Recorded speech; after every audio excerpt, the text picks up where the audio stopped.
оборванного мишку утешала девчушка в изувеченной избе. «Не плачь, не плачь, сама не доедала, полсухаря оставила тебе».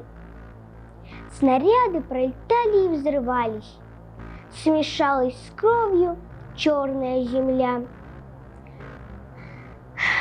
Была семья, был дом, теперь остались совсем одни на свете ты и я.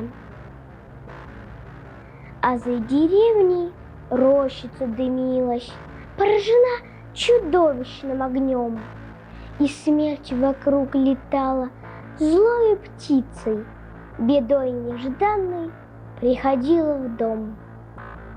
Ты слышишь, Миш, я сильная, не плачу, и мне дадут на фронте автомат.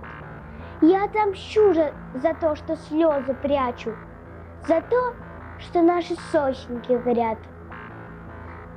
Но в тишине свистели пули звонко, зловещий отблеск полыхнул в окне, и выбежала из дому девчонка.